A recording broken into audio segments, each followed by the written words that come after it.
Race Driver 3 is the ultimate racing simulation video game, and it's roaring its way back onto console and PC.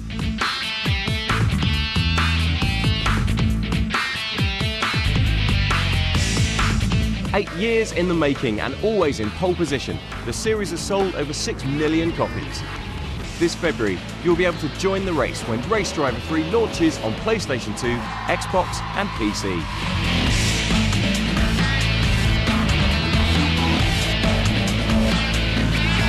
Over 100 individual championships covering 35 different racing disciplines. Forget modded cars, forget street cars, forget fictional race cars.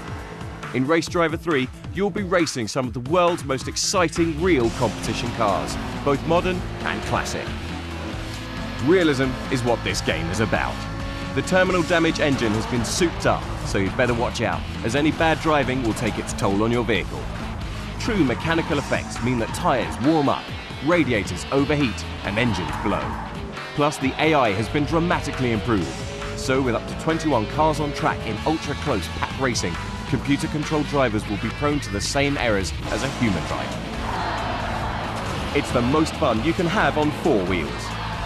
But you don't need to take our word for it. We've got UK racing fanatic Louise Brady to check out just how realistic the game really is. When Codemasters invited me to Alton Park racetrack in the sunny north of England to get my hands on over 35 different racing classes, I thought all my Christmases had come at once. But then they told me it was all going to be on a computer game.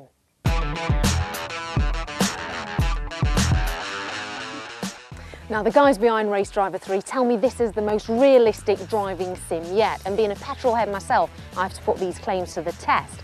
This is Paul O'Neill. Now, he's a racing instructor here at Alton Park, and he's going to give me tips on how to negotiate this track and hopefully a bit more help later on with the game.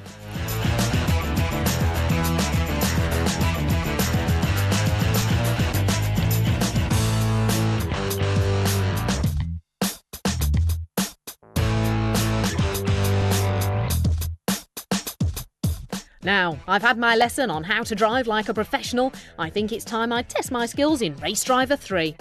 But before I do that, I spoke to the team behind the game just to see what goes into producing such an exhilarating racing game.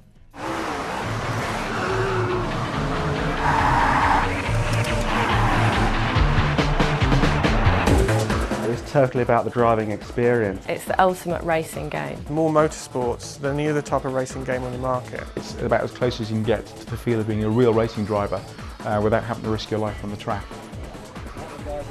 Today's games require £1 million plus budgets and team numbers often in their hundreds. Race Driver 3 is no different. This busy office is where the series has grown from basic idea into a 6 million selling phenomenon.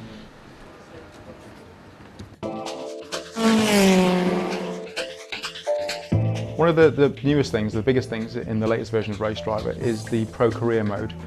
This lets you choose from one of 6 different racing disciplines. Oval racing split out, GT racing, touring cars split out. More cars, we've got more tracks, we've got more championships.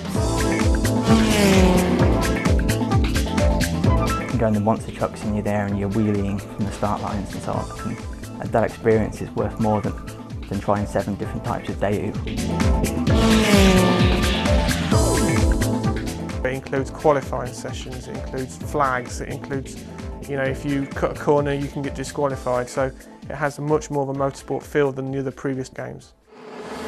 This dedicated approach to creating a true-to-life experience has been the driving force behind the creation of one of gaming's most realistic physics engines. The physics we have now on Race Driver 3 is by far the most complex that we ever designed. There are something over 300 or 400 different physics parameters that the designers can actually use to tune the car. The physics model itself is actually relatively straightforward to put together in that you're copying real-world physical models. I think the difficulty comes in when you actually look at the different racing styles, because that's when subjectivity plays a part. Everyone has a different opinion of how a different car should race, and the way we've gotten around that is to actually talk to the racing drivers who take part in these series. For example, with the Formula 3 team, the guys at Alan Docking Racing, they'd pull off telemetry data for us. So the car would be there with them at Silverstone, the car would come into the pits, they'd plug a laptop into the car, and they would pull off the telemetry data for us, so that when we go back to the studio and we race the Formula 3 car around the track, we can compare our own telemetry data to the telemetry data of the actual race car. So that's how far we'll go to make sure the car's as realistic as possible. Despite creating a true-to-life experience for the hardcore gamer, the team were also keen to make Race Driver 3 more accessible and appealing to the more casual player. There's a danger that TOCA could be seen as quite hardcore, you know, very sim, but this one, it's a lot of fun. It's racing, it's about the realism, it's about the racing. We've got this differentiation between sim and pro simulation mechanics. And basically what that allows us to do is not have to compromise so much. We don't have to just go in the middle of those two. We can try and aim to please both separately. The Pro Sim are exact real-world variables and settings that you find in a real racing car, but because of that they can be quite difficult to drive. You have to put in a long time to actually get it to the standard to drive those cars, whereas the sim physics settings are what the casual gamer can select to make them feel like a racing driver. So we just add a few little traction control things and other elements to make those cars easy to handle, but still make them exciting and feel like they're a real racing driver. It doesn't matter if you don't watch motor racing every weekend. It doesn't matter if you don't know what the difference between understeer and oversteer is. None of those things matter in the game. What does matter is that we present the game in a light that's friendly to the player. Hardcore or casual, there is one thing that unites all racing fans, and that's being able to get behind the wheel of a fast car and put your foot down. In the game we have 35 different racing classes, and that amounts to well over 100 championships in the game. We've got also over 100 different circuits, lots of variety there. So again, whatever you like in the racing world you can find. It is a huge game. We've got classic cars, so everything from 1930s Grand Prix cars. Big license for us this time is the BMW F1T, which we've managed to incorporate. So we have not only their car from this season's F1, but also classics from them. Damon Hill's championship winning cars in there as well from the 90s. Some of the off-road stuff is particularly exciting. Monster trucks are huge fun. Take off too quick, they're going to wheelie away. They're a lot of fun. A lot of other new off-road content as well with sprint cars. The vast majority of cars we've got for this game are race spec cars. So what we've done is we've taken licenses from championships or from teams and licensed the actual race spec car as opposed to the road cars. A lot of other driving games you get to drive road cars on tracks, but in Race Driver 3 you're actually racing fully race prepared cars on racetracks. And with fully prepped race cars screaming bumper to bumper around a track, it's inevitable that there's going to be some damage. But unlike other race games, Race Driver 3 has afforded the same amount of effort into building the cars as it does to destroying them. Many other games don't feature damage, and I think there are two reasons for this. That there can be problems from a licensing point of view. Many car manufacturers don't want to see their cars getting smashed up. That's becoming less of an issue now. But also just the production time it takes to actually model damage. It costs a lot more money to do that. But I think that's another thing that puts some companies off from doing that. It's not about glorifying damage. It's not about glorifying crashing or death or destruction or anything. There's nothing like that in the game. It is just about real world effects. Fundamentally it's part of the sport. I think what we do is we spend a lot of time making sure the car's damaged in the correct manner. Everything in the car can fall off or break or damage. Bumpers will fly off, the chassis can twist, glass will smash where you've got glass in the cars, plastic will rip and shred. There's a central section of the car, the little area where the driver sits, and that's the only safe area. Everything around the car up to that point will squash, as it does in real life. Creating a physics engine to recreate real damage isn't as basic as just crumpling the bodywork.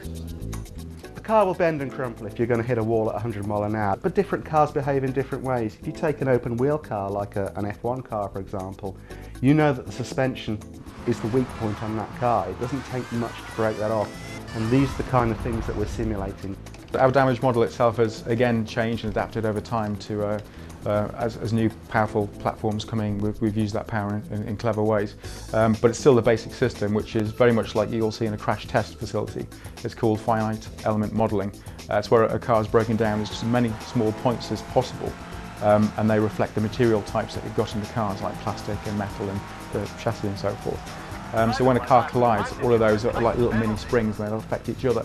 And if you get the weightings right, you can get your damage modelling looking as close to the real world as possible.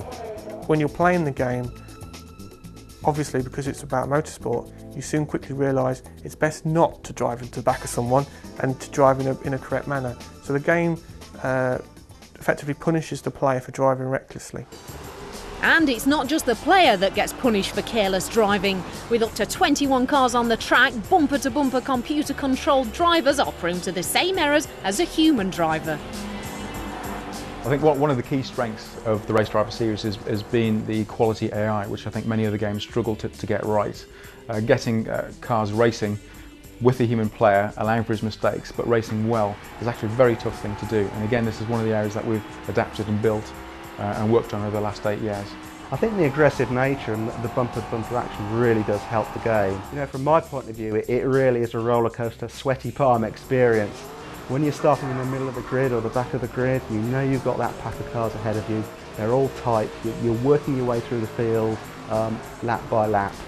And then if you can get your way to the front, it's even more intense because you know you've got those guys right behind you on your back, and it's just edge of the seat all the time. If you're going round a corner and you're leaning on that other driver to get you round and you see them being forced to run wide, I mean it's a real sense of satisfaction doing that.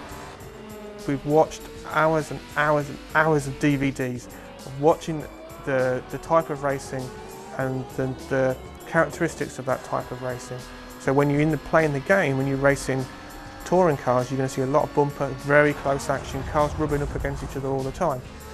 In open wheel racing, because the cars are much more fragile, the drivers always have to keep that little bit of distance between themselves, and that's completely reflected in the game.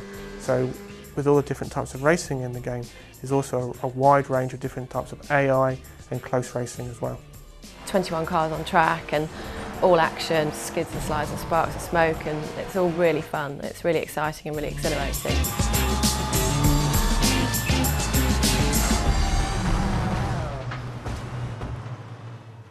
Very clever. So now we know the ins and outs of how the game is made, it's time for me to take the car for a spin. Come on.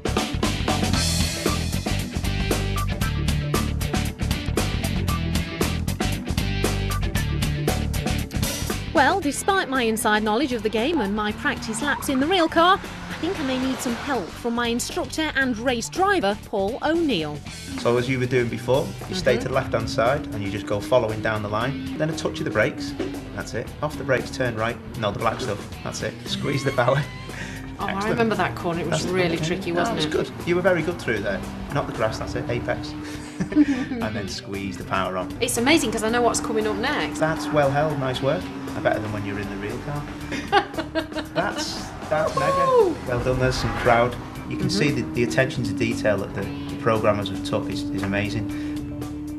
If they've not been to a circuit, they actually use games like TOCA Race Driver 3 to help them along the way, which I've done in the past in circuits I've not known. Off the brakes, remember, never brake in a corner. Squeeze the power on when you're exiting. Never seen anyone take it that quick, but well done. That's great, well done. Same again. Now you're driving like a proper racing driver because you're using a bit of the grass. A bit more than usual people would, but you know, you're using a bit, so that's good. Yep. So even the lap times are comparable to what we were doing in the actual Clio Cup car that we have outside, so that's it. Not too much grass, nice. Marshals are waving flags, well done. That's not a good sign, no, that's not good, no. You never want to really see them. You'll see them if you do that, well done. Nice, oh, look at the side of that. Door's open now, well done, mate. With the door open, I thought it was about time I made my exit. It's hard to recreate the actual feeling of motoring around a track, the excitement, the exhilaration, but Race Driver 3 does all this and more. Now, after my perfect performance behind the wheel of Race Driver 3, I think the professional world of racing is calling me. I reckon once more around the track should do it.